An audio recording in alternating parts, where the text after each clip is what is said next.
Hello friends, मैं अवनीश सिंह। हम अपने YouTube channel as edu hub पे पॉलिटी पढ़ रहे हैं। पॉलिटी में आज जो हमारा चैप्टर है वो है नेशनल ह्यूमन राइट कमीशन।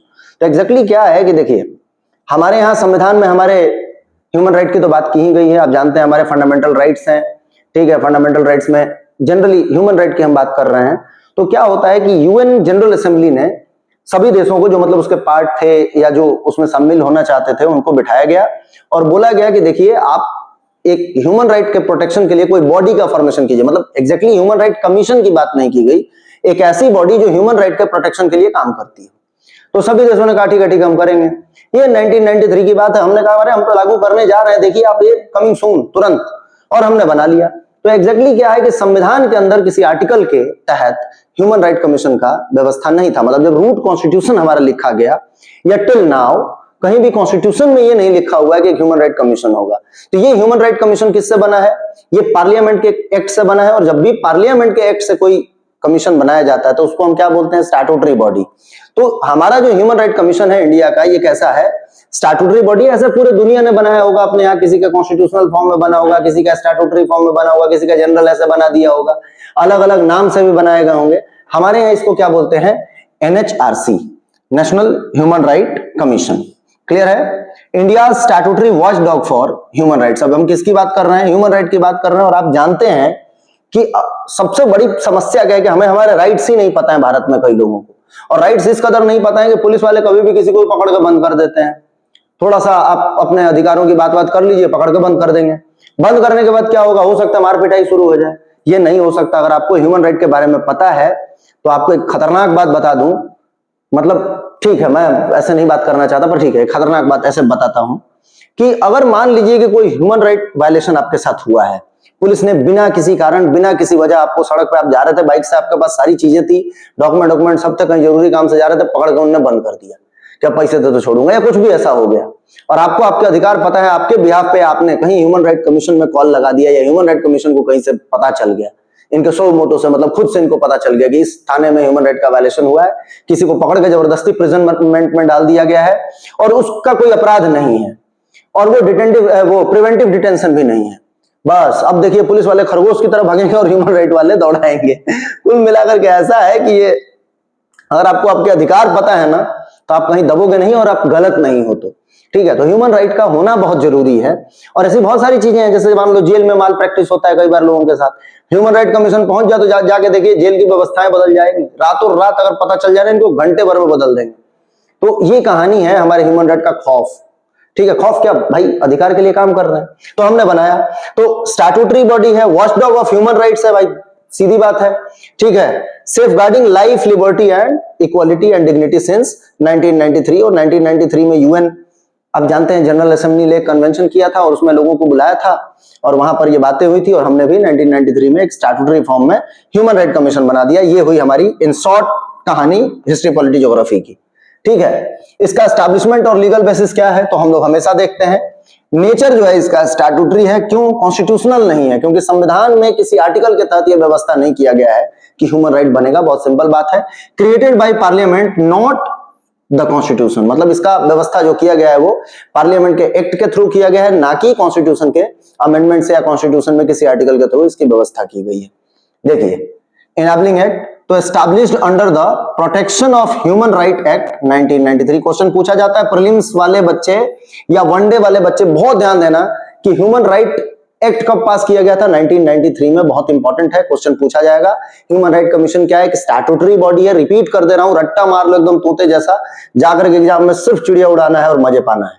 ठीक है, तो देखिए रूल क्या होगा इसका, तो अब रूल नाम से ही पता चल रहा है। Function as the watchdog of human rights in India, independent, quasi judicial.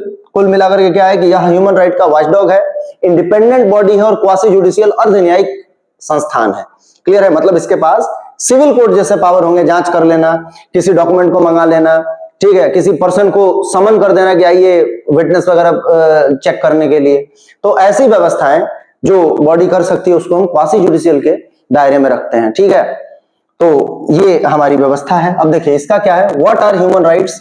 तो ह्यूमन राइट क्या है, तो मुझे नहीं लगता कि आप इतने, अगर आईएएस और आईपीएस की तैयारी कर रहे हैं, मतलब कुल मिलाकर के आप सिविल सर्विस की तैयारी कर रहे हैं या एसआई किसी भी चीज की तैयारी कर रहे हैं, तो आपको ह्यूमन राइट नहीं पता होंगे। फिर भी मैं अपना काम करता हूं the NHRC protects rights that lie in the core of human existence. अरे भाई, इंसान के लिए जो एकदम जरूरी चीजें हैं, जैसे मान लो कि ठीक है आपने पाप कर दिया, कोई क्राइम कर दिया, जेल में डाल दिया गया, डेथ प्रिजनमेंट तो नहीं मिला है ना, तो पानी, साफ पानी तो मिलेगा जेल में, खाना तो मिलेगा जेल में, ह्यूमन कंडीशन में नहीं रखा जाएगा, आपको एक इंसानी तरीके से रखा जाएगा, मतलब आप इंसान है, इंसान जैसा रखा जाएगा। ऐसा नहीं कि ले जाकर के जेल में भर दिया, पड़े हुए 15 दिन से खाना नहीं है, पानी नहीं है, कुछ नहीं है, ये व्यवस्थाएं नहीं हो सकती, ह्यूमन कंडीशन में रखा जाएगा। ठीक है, तो right that are constitutionally guaranteed, internationally derived and judicially enforceable. Clear है? कुल मिलाकर के वो राइट जो हमारे कॉन्स्टिट्यूशन में दिए गए हैं, वो राइट जो इंटरनेशनली हमने एक्सेप्ट किए हैं, और वो राइट जो जुडिशियली इन्फोर्सेबल है, मतलब कोर्ट के द्वारा लागू किए जाते हैं, वो सारे राइट्स आपको सेफली प्रोवाइड करवाया जाए। यही तो ह्यूमन राइट है। देखिए जैसे लाइफ की, अब ऐसा नहीं है कि किसी का गर्दन मरोड़ रहे हैं आप, क्राइम है, जेल में रखे हैं, वो उसको इनह्यूमन कंडीशन में रखे हैं, पुलिस उठा करके ले गई, मार रही है बेवजह, तो ये सब क्या है? ह्यूमन राइट वायलेशन है।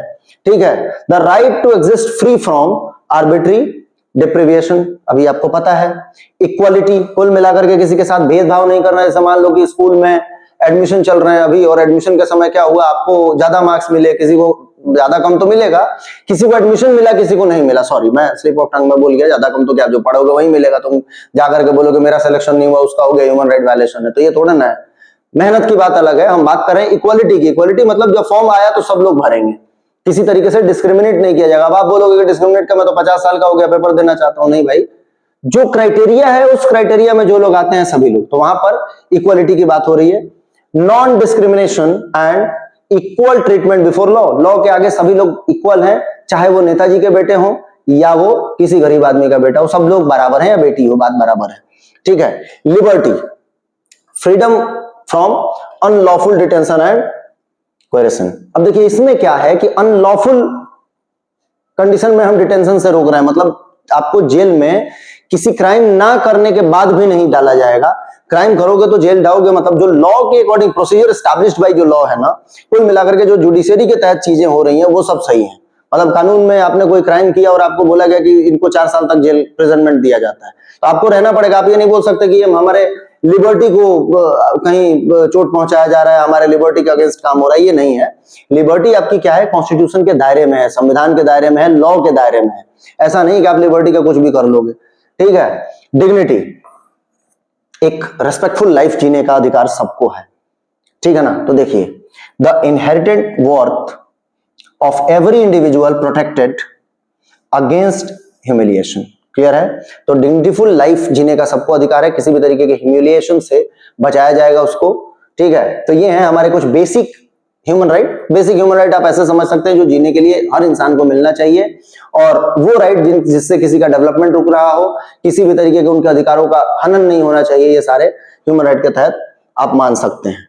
ठीक है, देखिए वाई एनएचआरसी एक्सिस्ट, क्यों भाई नेशनल ह्यूमन राइट कमीशन क्यों बनाया गया, तो आपको अभी समझ तो आ गया होगा। ठीक है, strengthen institutions, built robust arrangements for systematically addressing human rights issuing across India. कुल मिलाकर के जो भी भारत में लोगों को उनके अधिकार मिले हुए हैं वो सारे संरक्षित रहें, और इस कदर संरक्षित रहें कि उनको मिलते रहे। ऐसा नहीं कि वो किताबों में संरक्षित रहे, कई बार होता है ना कि लिख दिया गया कि आपके ह्यूमन राइट मिलेंगे, कहां पता नहीं, हवाओं में, तो वैसा नहीं होगा। ठीक है, इंडिपेंडेंट एग्जामिनेशन, कुल मिलाकर के चीजें जो हैं उनका एग्जामिनेशन इंडिपेंडेंटली होने चाहिए, कहीं अनबायस्ड जांच नहीं होना चाहिए। ह्यूमन राइट हमने बना दिया, बोला जाइए आप अपने तरीका से जांच कीजिए, डेटा मंगाइए, उसका एनालिसिस कीजिए, विटनेस बुलाइए, विटनेसेस को जांचिए, उनसे डॉक्यूमेंट्स मंगाइए, सारा एक समरी बनाइए, और देखिए फिर कोर्ट्स को आप रिक्वेस्ट कीजिए कि भाई देखिए यहाँ पे ह्यूमन राइट वायलेशन हुआ है, सजा दीजिए। ठीक है, राज्य से कुछ ग्रांट्स दिलवा दीजिए जो प्रताड़ित आदमी है, ताकि कम से कम जिंदा तो रहे। उसको मान लो किसी का घर किसी ने हड़प लिया, ह्यूमन राइट वायलेशन, ठीक है, मारपीट के भगा दिया किसी कम्युनिटी से, बोले तुम इस जाति को यहाँ नहीं रहोगे, तो तत्काल उसको शेल्टर तो देना पड़ेगा ना। तो ये सारा काम कौन करेगा? ह्यूमन राइट कमीशन, तो इसलिए इसकी जरूरत है। तो देखिए, investigate allegations of violation independently free from governmental interference. कुल मिलाकर के गवर्नमेंट इंटरफेरेंस से बिल्कुल अलग रखा जाएगा। कोई मान लो, क्योंकि कई बार ये मैक्सिमम टाइम आप देखोगे कि गवर्नमेंट ऑफिसर्स के अगेंस्ट ही काम कर रहे हैं। थाने में किसी की मार कुटाई हो गई, जेल में किसी को इनह्यूमन कंडीशन में रखा गया है, या आप कई बार सुने होंगे कि जो गवर्नमेंट के कई बार ये शेल्टर हाउसेस होते हैं, वहां पर बच्चों की बदतर स्थिति है, तो वो ह्यूमन राइट कमीशन का क्या हुआ? ह्यूमन राइट का वायलेशन हो रहा है ना, बच्चों को इनह्यूमन कंडीशन में रखा जा रहा है। ठीक है, या वो बाल सुधार गृह होते हैं, वहां पे बच्चे बैठ करके गांजा फूक रहे हैं या कुछ भी कर रहे हैं, तो ये क्या है, ये तो गलत चीजें सिखाई जा रही हैं। मतलब ऐसा अगर हो रहा है तो, नहीं हो रहा है तो कोई दिक्कत नहीं है। तो कुल मिलाकर के मैं क्या बोल रहा हूँ, या बच्चों को मारा जा रहा है, पीटा जा रहा है, वहां पे काम करवाया जा रहा है उनसे, बजाय उनको पढ़ाने लिखाने अच्छे संस्कार देने के, तो ये ह्यूमन राइट वायलेशन हो जाएगा। तो मोस्ट ऑफ द टाइम ये किसकी जांच कर रहे होते हैं, गवर्नमेंट ऑफिसर्स की। तो गवर्नमेंट का इंटरफेरेंस अलग रखना पड़ेगा कि नहीं रखना पड़ेगा, तो ये रखा गया है। ठीक है, कंप्लीमेंट एग्जिस्टिंग एफर्ट्स, तो supplement and strengthen other human rights protection mechanism ready already in place. Clear है, कुल मिलाकर के क्या है भाई, कंप्रीहेंसिव एग्जिस्टिंग एफर्ट्स लगाएंगे ये, जिससे लोगों के राइट्स मिलते रहे। कुल मिलाकर के सेफगार्ड की बातें हो रही है, तीनों पॉइंट आप रट्टा मार लो, अगर मन करे तो, और नहीं मन करे तो समझ लिया तो काम ही हो जाएगा। ठीक है, उड़ा नहीं रहा हूं, बता रहा हूं कि इतनी चीजें आपको पढ़नी पड़ेंगी। प्रीलिम्स वाले बच्चे सिर्फ इतना याद रखो कि ह्यूमन राइट कमीशन का कंपोजिशन वगैरह क्या है। अब देखिए, कंपोजिशन ऑफ एनएचआरसी मतलब नेशनल ह्यूमन राइट कमीशन के कंपोजिशन क्या क्या है, कौन कौन है। तो सबसे पहली फुर्सत में याद रखो कि एक मल्टी मेंबर बॉडी है, क्वासी जुडिशियल बॉडी है, designated to bring judicial expertise and civil society knowledge together. Clear है, काम क्या है इसका, तो लोगों को ह्यूमन राइट के बारे में जानकारी देना, ह्यूमन राइट प्रोटेक्शन के लिए स्टेप्स उठाना, सरकार क्या क्या कर सकती है ह्यूमन राइट को प्रोटेक्ट करने के लिए उसको भी रिकमेंडेशन देना, साथ में जांच रिसर्च, ये सारा काम है इनका। ठीक है, तो ये इनका कंपोजिशन मल्टी मेंबर बॉडी है, पहली फुर्सत में याद रखो। इसके बाद क्या करना है अपने को, तो मल्टी मेंबर बॉडी में मेंबर्स ऑफ एनएचआरसी क्या होगा, तो एक चेयरपर्सन होंगे, और वो चेयरपर्सन क्या होंगे, from chief justice of India, farmer chief justice of India और अ रिटायर्ड जज of the supreme court. Clear है, या तो farmer chief justice of India हो या कोई रिटायर्ड जज हो सुप्रीम कोर्ट के। उसके बाद क्या होगा, कुछ मेंबर्स होंगे, जुडिशियल मेंबर बोलेंगे इनको, वन सर्विंग और रिटायर्ड सुप्रीम कोर्ट जज और वन सर्विंग और retired chief justice of high court. Clear है, या तो वो अभी सर्विस में हो या रिटायर कर गए हो, लगता है कि इनको ह्यूमन राइट का बहुत अच्छा नॉलेज है तो उठाया जाएगा। ठीक है, एक्सपर्ट मेंबर्स कौन होंगे, 3 members with the knowledge of or practical experience in human rights, मतलब 3 लोग ऐसे उठाए जाएंगे जो कौन है, तो जिनको ह्यूमन राइट का एक्सपीरियंस या नॉलेज है। और एक बात याद रखना कि इन 3 लोगों में से एक वुमेन का होना बहुत जरूरी है।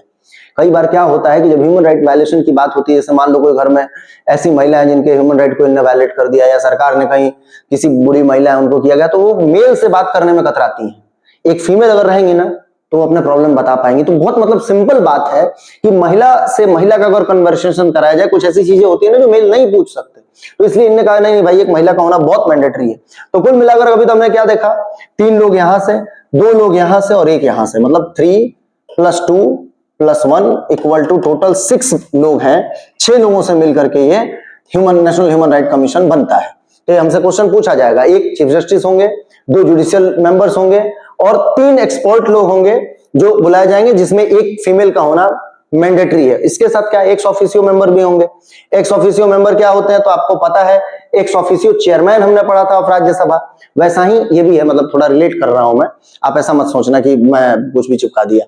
एक्स ऑफिसियो मतलब किसी एक पोस्ट पे रहते हुए दूसरे पोस्ट के लिए भी या दूसरे पोस्ट को भी सर्व करना। क्लियर है, तो देखिए जो चेयरपर्सन ऑफ एनसीएम है, या जो नेशनल कमीशन फॉर ये शेड्यूल कास्ट है, national commission for schedule tribe है, नेशनल कमीशन फॉर वुमेन है, national commission for backward class है, हमने ये सब पढ़ लिया है, इसलिए मैं थोड़ा स्पीड में पढ़ रहा हूं कि ये सारी चीजें हमने पढ़ लिया है। नेशनल कमीशन फॉर पीसीआर ये आप जानते हैं, ठीक है, या आप ये कह सकते हैं chief commissioner for persons with disabilities. Clear है, तो ये जो कमीशन हमने पढ़े थे, ये सारा हमने पढ़ा है। तो ये जो कमीशन हमने पढ़े थे, इनके जो भी चेयरपर्सन होंगे ना, वो इसके एक्स ऑफिसियो मेंबर होंगे। जैसे मान लो कि हम बात कर रहे हैं शेड्यूल कास्ट से रिलेटेड कोई मैटर है, और ह्यूमन राइट कमीशन चाहता है, नेशनल ह्यूमन राइट कमीशन चाहता है कि शेड्यूल कास्ट से संबंधित कुछ हमें एक्स्ट्रा एफर्ट्स लगाने हैं, तो इनको बुला लेंगे, ये भाई एडवाइस करो, आप बताओ क्या चाहिए आप, क्योंकि आप इस कम्युनिटी से जुड़े हुए हो, बहुत अच्छे से आप जानते हो कि कहां पर क्या जरूरत है डेवलपमेंट की, तो ये बता देंगे कि ठीक है भाई ये कर लीजिए। या कहीं जांच करने जा रहे हैं तो इनको इस चीज की ज्यादा एक्सपर्टाइज है, तो इस तरीके से किया जाएगा। क्लियर है, आगे क्या है तो देखिए, who appoints the national human right commission members. कुल मिलाकर नेशनल ह्यूमन राइट कमीशन जो है उसके मेंबर का अपॉइंटमेंट कौन करता है, तो एक लाइन में याद रखो, प्रेसिडेंट करते हैं। ठीक है, the president of India appoints the chairperson. लेकिन एक चीज और याद रखना कि ये कमिटी के रिकमेंडेशन से करेंगे, मतलब नेशनल ह्यूमन राइट कमीशन के जो भी मेंबर हैं वो एक कमिटी के रिकमेंडेशन से राष्ट्रपति के द्वारा अपॉइंट किए जाते हैं। और कमिटी के चेयरमैन कौन होंगे? तो हमारे पीएम होते हैं। देखिए, a member based on the recommendation of high powered committee ensuring by partition consensus. अब ये क्या है? कंसेंसस जो है वो बाई पार्टीशन, पार्टीशन क्या, दो पार्टी के लोग मिलेंगे। देखिए, सबसे पहले तो क्या, पार्लियामेंट के ये अपने प्राइम मिनिस्टर हैं, कमिटी चेयरपर्सन। तो देखिए, एक आप यूं समझिए, 1 2 3 और 2 5 और 1 6 लोगों की एक कमिटी, 6 मेंबर्ड कमिटी रिकमेंड करती है कि नेशनल ह्यूमन राइट कमीशन के मेंबर्स को का अपॉइंटमेंट होगा और कौन होगा। ठीक है, तो 6 कमेटी के मेंबर। कमेटी के चेयरमैन कौन है? तो हमारे प्राइम मिनिस्टर हैं। स्पीकर ऑफ लोकसभा है इसमें, ठीक है। डेप्यूटी चेयरमैन ऑफ राज्यसभा है, इसको सही कर लेना, डेप्यूटी चेयरमैन ऑफ राज्यसभा है। Leader of opposition of both house, मतलब 2 लोग मैंने यहां पे क्यों लिखा है? Leader of opposition of both house, मतलब राज्यसभा और लोकसभा में दोनों में ही जो लीडर ऑफ अपोजिशन है वो दोनों होंगे।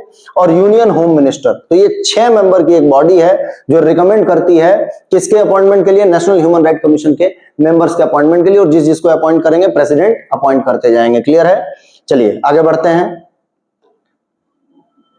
सर्विस कंडीशन क्या है भाई? Term and tenure and removal of national human right commission. तो अब देखिए, टेन्योर और रिमूवल क्या है, मतलब कितने दिन तक जॉब करेंगे और कौन इनको हटाएगा नेशनल ह्यूमन राइट कमीशन के मेंबर्स को या चेयरमैन को। तो देखिए, टेन्योर 3 ईयर का होगा। कब तक? जब तक ये 70 साल के नहीं होंगे, और दोनों में से जो पहले हो जाए। हम ये पढ़ रहे हैं, पढ़ चुके हैं, इसलिए मैं रीड नहीं कर रहा हूं, बता रहा हूं।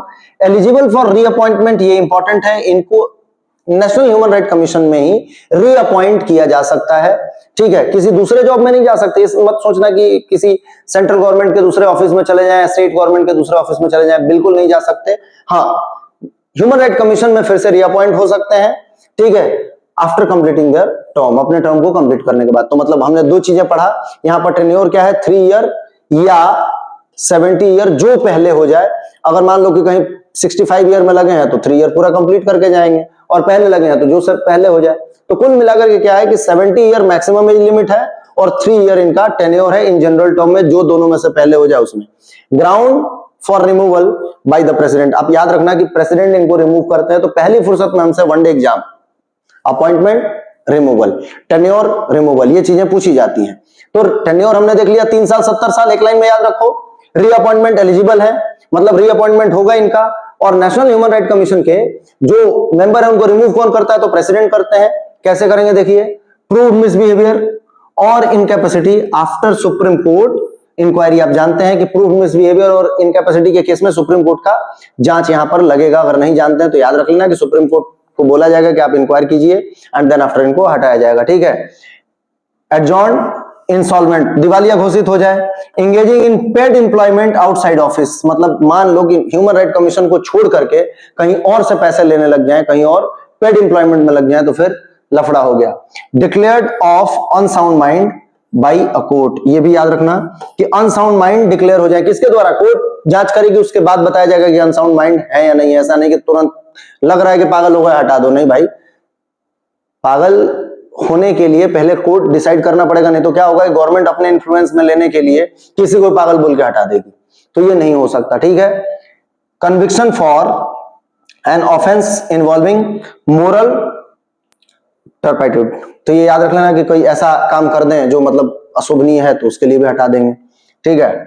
देखिए साथ में functions of national human right commission, तो the national human right commission discharges a wide mandate from direct inquiry into violations to promoting human rights culture across society। कुल मिलाकर के ह्यूमन राइट्स से संबंधित कोई भी अगर वायलेशन हुआ है तो उसको ये क्या करेंगे? जांच करेंगे, उस पर रिपोर्ट बनाएंगे।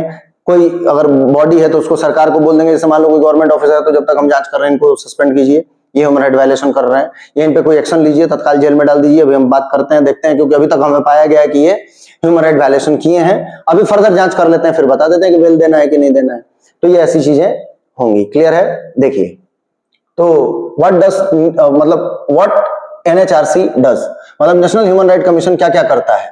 तो नेशनल ह्यूमन राइट कमीशन के एग्जैक्टली हम यहाँ फंक्शन पढ़ रहे हैं। पहला फंक्शन क्या है?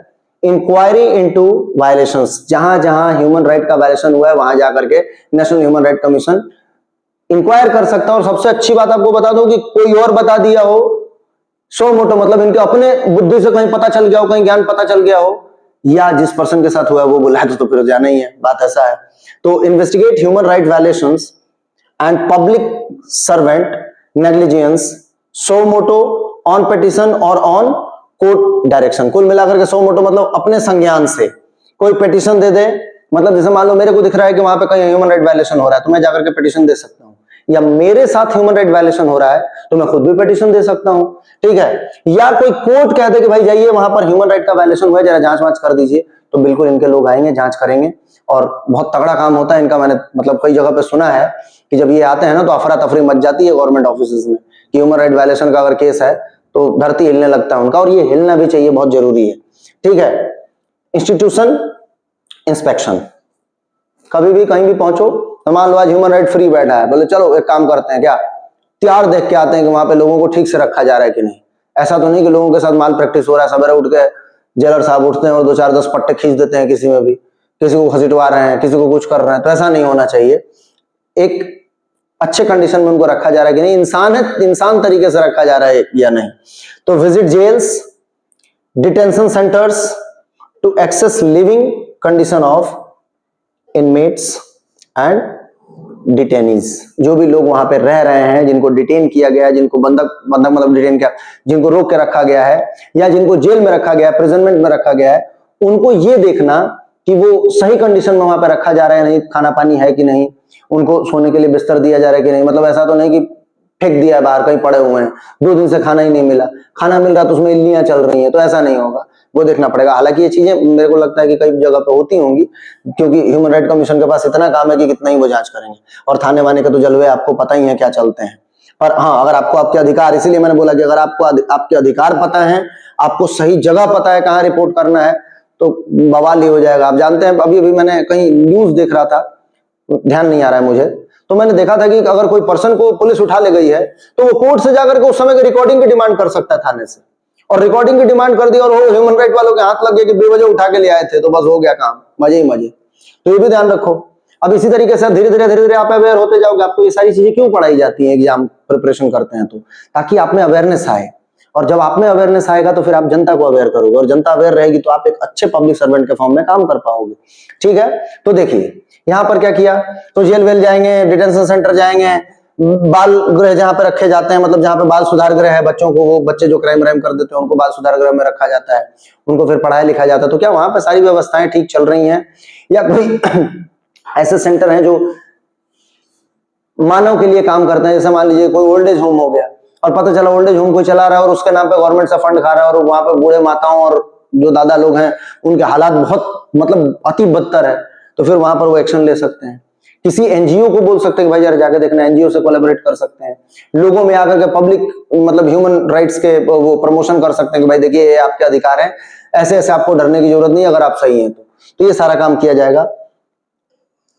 इंटेंशनल ट्रीटीज, तो देखिए स्टडी इंटरनेशनल बोल दिया मैंने, इंटरनेशनल ट्रीटीज, तो study international human right instruments and recommendations their effective implementation in India. कुल मिलाकर के जो इंटरनेशनल ह्यूमन राइट बॉडीज काम कर रही हैं उनके साथ जाकर के जुड़ना, उनसे सीखना, उनको देखना कि वो कैसे काम कर रही हैं, और फिर उनमें अगर कुछ अच्छा लगता है तो उसको भारत में भी इंप्लीमेंट करना। भाई आप समझिए कि मैं गया, मान लो घूमने गया जर्मनी, और जर्मनी में मुझे लगा कि ह्यूमन राइट कमीशन जो भी वहां पे बॉडी है, जिस नाम से मिस्टर एक्स के नाम से हो, वो बहुत अच्छे से काम कर रही है और उनके जांच वांच के तरीके बहुत अलग हैं और बहुत इफेक्टिव हैं, तो हम इंडिया में भी आकर के लगा देंगे अगर मैं ह्यूमन राइट में हूं तो क्या कितना बढ़िया हो जाएगा। तो ये चीजें हैं।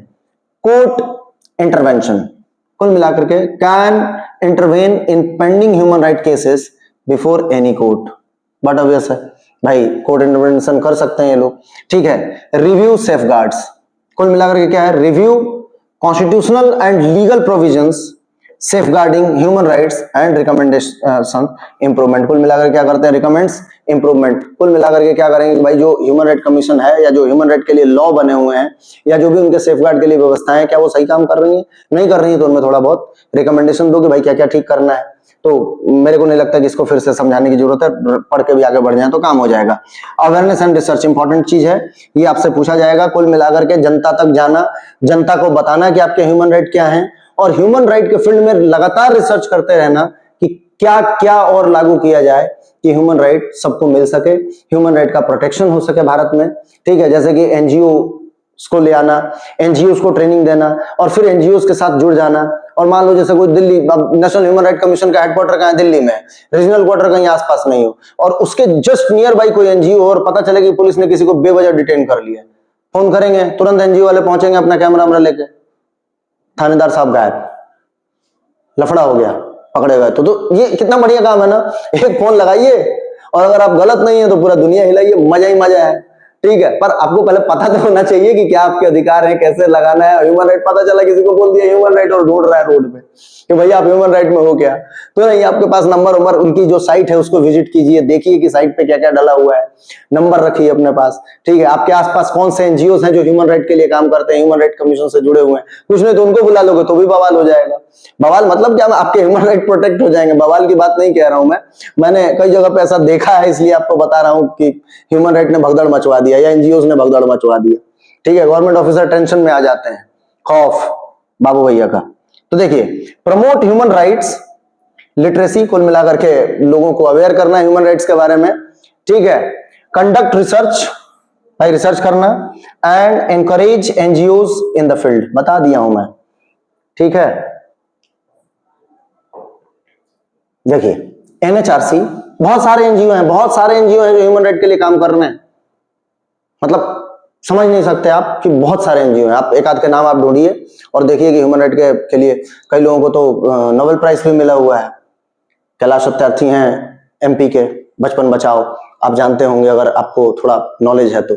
ठीक है, तो national human right commission exercises power equivalent to a civil court under the code of civil procedure, this includes. अब आप जानते हैं कि जो भी क्वासी जुडिशियल बॉडी होती है, जनरली जितनी हैं, उन सबको एक सिविल कोर्ट का दर्जा मिला हुआ है, मतलब इनके पावर फंक्शंस ऐसे हैं जो सिविल कोर्ट जैसे हैं। क्या क्या कर सकते हैं ये, summoning and enforcing attendance of witness, कुल मिलाकर के अटेंडेंस को बुलाना और उस विटनेस को उनको बुला करके देखना कि भाई जो भी विटनेसेस हैं उनके इंक्वायरी करना, जांच करना, उनके रिकॉर्डिंग्स लेना, उनसे बातचीत करना, देखना कि हाँ भाई क्या क्या हुआ क्या नहीं हुआ। तो मतलब कुल मिलाकर के एविडेंस कलेक्ट करना और उसकी जांच करना, ये मेन काम है। Examination, examining witness on oath, कुल मिलाकर के जो ओथ अफर्मेशन है वो लेना कि हाँ मैं सच के सिवा कुछ नहीं कहूंगा और अब बोलोगे क्या हुआ था उस दिन। तो ये व्यवस्थाएं हैं। ठीक है, receiving evidence on affidavit, clear है, जो भी एफिडेविट है, एफिडेविट जो लगा है उनके एविडेंस को लेना कि भाई हाँ ठीक है एफिडेविट के अकॉर्डिंग एविडेंस है और उस एविडेंस को चेक करना कि सही है कि नहीं है। ठीक है, requesting public records from any court of office. ठीक है, अब पब्लिक रिकॉर्ड किसी भी ऑफिस से उसकी डिमांड कर देना कि भाई पहुंचाइए आप पब्लिक रिकॉर्ड में ये चीजें पहुंचाइए। इसमें commission for examination of witness, clear है। तो इसमें क्या है कि कमीशंस जो है वो एग्जामिनेशन किया जाएगा विटनेस का कि भाई आप किस स्तर पे हैं, क्या है, कैसा है, सारी चीजें जांच करना कुल मिलाकर के। मतलब पहले विटनेस को बुलाया, समन किया, फिर उसको ओथ दिलवाया, ओथ दिलवाने के बाद जो एफिडेविट वगैरह लगे हुए थे उनकी जांच किया और फिर उसके बाद रिक्वेजिशन किया पब्लिक रिकॉर्ड्स का और फिर उसके बाद इशू कर लिया। क्या कर लिया भाई, तो कमीशन कर लिया, उनके जो भी एग्जामिनेशंस थे विटनेसेस का एग्जामिन कर लिया कि विटनेस सही है कि नहीं है। फिर बस रिपोर्ट बनाओ बढ़िया, और रिपोर्ट बना करके किसको पहुंचाओ, तो गवर्नमेंट को पहुंचाओ। गवर्नमेंट के साथ अगर मान लो कोर्ट के संबंधित कोई व्यापार कोई व्यवस्था है, जैसे मान लो कि लगता है कि नहीं इसमें तो एक्शन लेना चाहिए और क्या हाई कोर्ट की बात है, तो तुरंत हाई कोर्ट के पास एक रिपोर्ट बना के पहुंचा दो कि साहब ये पहुंचाए हम लोग रिपोर्ट, जरा देखना, ये तो ह्यूमन राइट का वायलेशन हो गया है यहाँ पे और बहुत तगड़ा वाला हुआ है। ठीक है, operations, how national human right commission works. 1 घंटे बोलने के बाद ऐसा लगता है कि अब जवाब देने लग गया और मैं तो सुबह से क्लास ले रहा हूं। तो देखिए how national human right commission works, तो कैसा करता है भाई, तो देखिए ह्यूमन राइट कमीशन का एक हेडक्वार्टर है जो कहां है, न्यू दिल्ली में है with authority to establish regional offices across India. ठीक है, तो इनके परमिशन से कहीं भी रीजनल ऑफिस ये लोग ओपन कर सकते हैं और बहुत सारे इनके रीजनल ऑफिस हैं भी। ठीक है, और क्या है, इन्वेस्टिगेशन तो conducted by its own staff through central and state government agencies. कुल मिलाकर के क्या है कि अपने स्टाफ के जरिए ये कहीं भी जांच पड़ताल कर सकते हैं, इनके पास ये अधिकार है कि ह्यूमन राइट का वायलेशन तो नहीं हो रहा है। टाइम लिमिट क्या है, तो बहुत इंपॉर्टेंट है, ये क्वेश्चन पूछा जाएगा। ऐसा नहीं कि मेरे साथ 12 साल पहले ह्यूमन राइट का वायलेशन हुआ था, साहब जरा जांच कर दो, गलत हुआ है, ऐसा नहीं हो सकता। 1 साल के अंदर अंदर कहीं ये केस देखते हैं, 1 साल से ज्यादा पुराना केस नहीं देखेंगे। मतलब नेशनल ह्यूमन राइट कमीशन में अगर आपको जाना है ह्यूमन राइट वायलेशन को प्रोटेक्ट करने के लिए, तो आपको 1 साल के अंदर अंदर जाना होगा, उसके बाद का केस नहीं देखेंगे। तो देखिए, can not inquire into matter older than 1 year from the date of alleged violation. Clear है। आगे क्या है, आर्म फोर्सेस। तो आर्म फोर्सेस की कहानी अलग ही है। आर्म फोर्स में आप ऐसे याद रखिए कि आर्म फोर्स के लिए इनके पास कोई बहुत पावर नहीं है, कोई डॉक्यूमेंट मांग सकते हैं गवर्नमेंट से, बाकी ये इंक्वायरी वगैरह का पावर इनके पास नहीं है आर्म फोर्सेस के लिए, तो ये याद रख लेना। देखिए, limited जुडिक्शन can seek report from central government and make recommendations only. ठीक है, मतलब रिकमेंडिंग नेचर है और कुछ इंफॉर्मेशन वगैरह मांग सकते हैं, बाकी इनको बार्ज किया गया है यहां पर आर्म फोर्सेस से संबंधित चीजों के लिए। क्लियर है, तो ये याद रखेंगे कि आर्म फोर्समेंट की लिमिटेशन है, पूछा जा सकता है एग्जाम में। अब देखिए क्या है, रिपोर्टिंग स्ट्रक्चर। तो ये अपनी रिपोर्ट बनाएंगे, नेशनल ह्यूमन राइट कमीशन जो है वो एनुअल रिपोर्ट बनाएगा। ठीक है, एक स्पेशल रिपोर्ट बनाएगा और वो स्पेशल रिपोर्ट किसको जाएगा, सेंट्रल गवर्नमेंट को या स्टेट गवर्नमेंट को, आप ऐसे याद रख लीजिए। देखिए, parliament and legislature reportable with action with memorandum. तो कुल मिलाकर के क्या है कि नेशनल ह्यूमन राइट कमीशन एक रिपोर्ट बनाएगी, वो रिपोर्ट सेंट्रल गवर्नमेंट या स्टेट गवर्नमेंट को दिया जाएगा, और वो सेंट्रल गवर्नमेंट का तो पार्लियामेंट में और स्टेट गवर्नमेंट का तो लेजिस्लेचर में रखा जाएगा। और रखने के बाद इनके जो भी रिकमेंडेशन है उनको क्या किया जाएगा, मेमोरेंडम के थ्रू बताना होगा इनको कि क्या कारण है कि हमने एक्शन नहीं लिया, और लिया तो क्या क्या लिया। ठीक है, तो कुल मिलाकर के ऐसी व्यवस्था है। तो देखिए, government review, central and state government receive reports. Clear है, तो रिसीव दे देंगे और वो फिर चला जाएगा, तो वही बात है। की फॉर एग्जाम्स, तो national human right commission reports are laid before the parliament and state legislature along with a memorandum explaining action taken or reason for non action. This make government responses publicly visible. कुल मिलाकर के क्या होगा, इसमें यह पता चलेगा कि नेशनल ह्यूमन राइट कमीशन के जो रिकमेंडेशंस थे वो सरकार ने माना कि नहीं माना, और नहीं माना तो क्यों नहीं माना उसका कारण देना होगा। ठीक है, रिपोर्ट में भी एनुअल, ये जनरली रूटीन में, और स्पेशल, मतलब जैसे मान लो जनरली कब देंगे तो साल में एक सालाना रिपोर्ट बनाते हैं वो देते हैं, लेकिन ये भी हो सकता है कि इन बिटवीन टेन्योर, मतलब बीच में कुछ स्पेशल रिपोर्ट है या जरूरी है तो दे देंगे। या मान लो 1 साल का रिपोर्ट बना था 2 महीने में बन गया किसी एक मैटर का, पहुंचा देंगे गवर्नमेंट को, ले लो भाई। ठीक है, or specific issues of concern. Clear है, and are addressed to both central and state governments depending on jurisdiction. Clear है, और क्या है, एक्शन टेकन, मेमोरेंडम होगा, बता दिया हूं मैं, मेमोरेंडम होगा, और एक्सेसिबिलिटी होगा कि भाई अकाउंटेबिलिटी होगा कि आपने क्यों नहीं इनके रिकमेंडेशंस को माना, और मान लिया तो क्या क्या इसमें आपने इंप्लीमेंट किया, ये सारी चीजें बतानी होंगी। क्लियर है, व्हाट एनएचआरसी कैन रिकमेंड। तो देखिए, national human right commission can recommend, क्या क्या रिकमेंडेशन कर सकता है। तो देखिए, एनएचआरसीज पावर आर एडवाइजरी, मतलब कुल मिलाकर के आपको एक लाइन में याद रखना है कि नेशनल ह्यूमन राइट कमीशन का जो भी रिकमेंडेशन है ना, वो एडवाइजरी नेचर का। अब एडवाइजरी नेचर आप समझते हैं, मैंने इतने दिन बताया है कि एडवाइस मतलब क्या होता है, अपन चाय की दुकान पर बैठ के किसी से एडवाइस ले रहे हैं, मानना ना मानना अपने ऊपर है। यूपीएससी की तैयारी कहां से करें, कोई कहता दिल्ली चले जा, कोई कहता इलाहाबाद चले जा, कोई कहता कलकत्ता चले जा, कोई कहेगा कि कुछ मत कर, यूनिवर्सिटी से पढ़ ले, व्हाट्सएप यूनिवर्सिटी से पढ़ ले, ये ग्रुप ज्वाइन कर ले। आप क्या करते हो, अकेले में बैठ के सोचते हो कि मेरे लिए बेहतर क्या है, और फिर स्टेप लेते हो। वहां कुछ लोग होते हैं इन्फ्लुएंस में आ जाते हैं, या आपको लगता है कि बहुत इफेक्टिव इंप्लीमेंटेशन है तो मान भी लेते हो।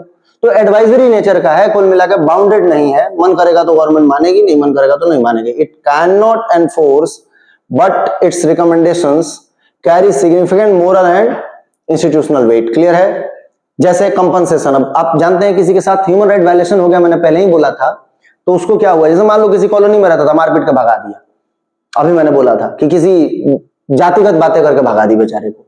अब क्या वो रोड पे रहेगा, पल्ली में रहेगा, तो सरकार से उसको बोल दिया भाई कंपनसेशन दे दो, या कोई लॉस हो गया तो उसके लिए तत्काल कंपनसेशन दो, अभी फिर देखते हैं कितना देना है, तो वो टेम्पररी और परमानेंट कंपनसेशन दिलवा सकते हैं। उस कंपनसेशन से क्या होगा, उस बेचारे का एटलीस्ट टेम्पररी सेटलमेंट हो जाएगा और फिर जो दूसरा कंपनसेशन आएगा उससे, मतलब डिपेंड करता है कि कैसा कंपनसेशन चाह रहे हैं। तो देखिए, रिकमेंड पेमेंट ऑफ डैमेज और compensation to victim of human right violations. Clear है? हम सरकार से कर सकते हैं ऐसा। प्रोसिक्यूशन, रिकमेंड प्रोसिक्यूशन और disciplinary action against errant public officials. कुल मिलाकर के ये प्रोसिक्यूशन मतलब कोर्ट से या उस डिपार्टमेंट से कह सकते हैं कि आपके पब्लिक सर्वेंट ने इस तरीके का ह्यूमन राइट वायलेशन किया, तब तक उनको सस्पेंड कीजिए या जेल में डालिए, दोनों में से कोई एक कर लीजिए। ठीक है? Interim relief, direct immediate interim relief to victim pending inquiry completion.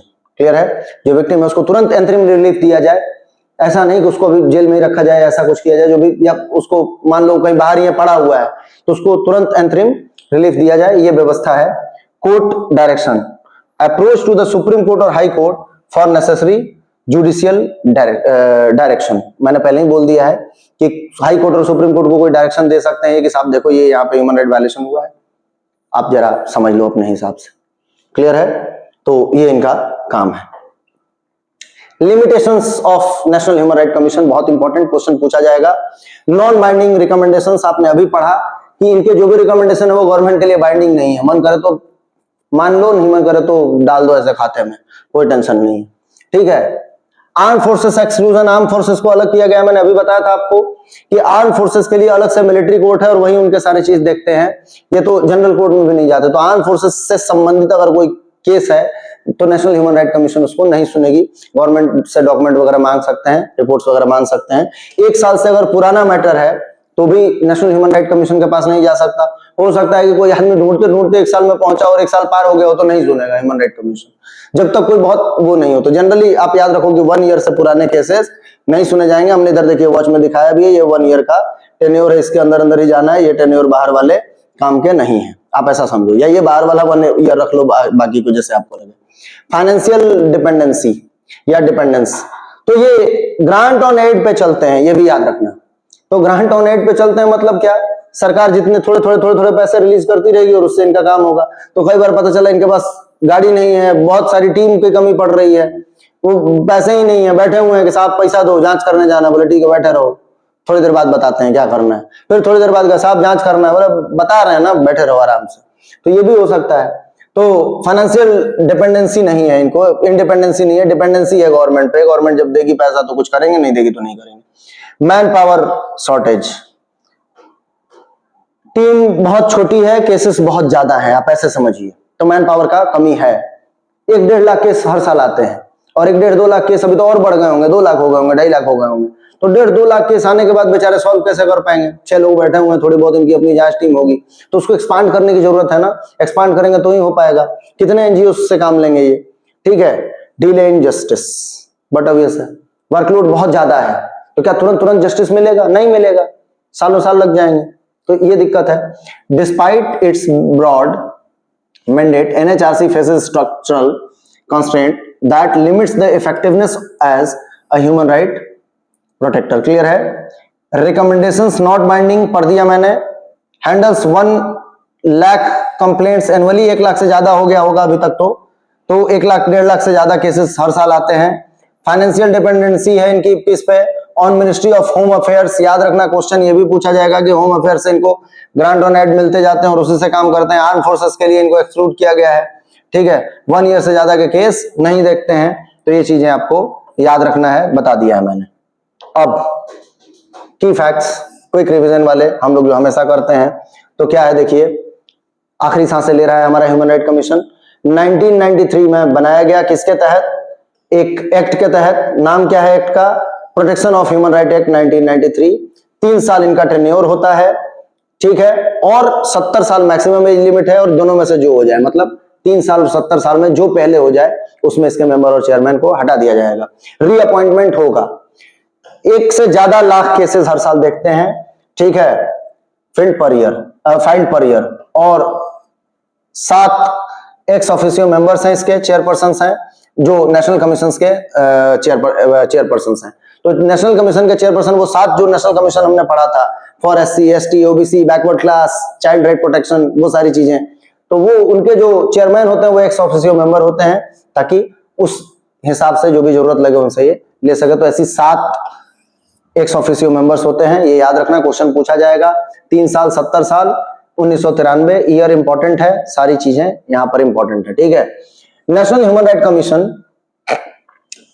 Complete picture क्या है, तो नेचर कैसा है। National human right commission statutory body है, ठीक है, अंडर PHR एक्ट के तहत बनाया गया, 1993 के एक्ट के तहत, मतलब protection of human right act 1993 के तहत बनाया गया। इसका हेडक्वार्टर कहां है नेशनल ह्यूमन राइट कमीशन का, तो न्यू दिल्ली में है। अपॉइंटमेंट कौन करता है, इसके मेंबर और जो चेयरमैन है तो ये प्रेसिडेंट करते हैं, किसके, एक PM के लीडरशिप में कमिटीज होती हैं, उसके हमने अभी देखा था कितनी मेंबर कमेटी, आपको याद हो तो कमेंट कीजिए, ठीक है। पावर क्या है, सिविल कोर्ट जैसा पावर है या क्वासी जुडिशियल पावर है, क्लियर है, तो ये याद रखेंगे। इनका डिसीजन कैसा है, तो रिकमेंडेटरी है, बाइंडिंग नहीं है गवर्नमेंट के लिए। तो ये इन शॉर्ट हमारा ह्यूमन राइट कमीशन का एक झलक है। रिमेंबर फॉर एग्जाम्स, दो नेशनल ह्यूमन राइट कमीशन जो है वो कॉन्स्टिट्यूशनल बॉडी नहीं है, यहां पर हमने नॉट इक्वल टू लगाया है, तो ये आप याद रखेंगे, ये ह्यूमन राइट ये कॉन्स्टिट्यूशनल बॉडी नहीं है। It is a statutory body, its decisions are recommendatory, not enforceable. The chairperson must be a former chief justice of India और सुप्रीम ये और SC जज, मतलब सुप्रीम कोर्ट के जज होंगे, क्लियर है। तो ये हमारी बात है, मतलब चेयरपर्सन कौन होगा, चीफ जस्टिस ऑफ इंडिया होंगे या जज ऑफ सुप्रीम कोर्ट होंगे, इसके अलावा कोई और चीफ जस्टिस नहीं बन सकता नेशनल ह्यूमन राइट कमीशन पे। और यहां पर ये हमारा चैप्टर कंप्लीट होता है। मैं आशा करता हूं कि आपको समझ आया होगा। इस चैप्टर को जैसे हम लोग अपलोड करेंगे उसके नेक्स्ट डे हम लोग MCQs डालेंगे, जो क्वेश्चन यहां पर छूटा होगा वो हम MCQ से कवर करेंगे, और इसमें भी जो इंपॉर्टेंट क्वेश्चन है वो हम MCQ में डालेंगे। तो आप MCQ को भी देखिए, पोस्ट के थ्रू डालते हैं हम लोग अपने ही चैनल पे, तो उसको आप अटेम्प्ट कीजिए, आपके स्कोर बहुत तेजी से बढ़ेंगे। Thank you.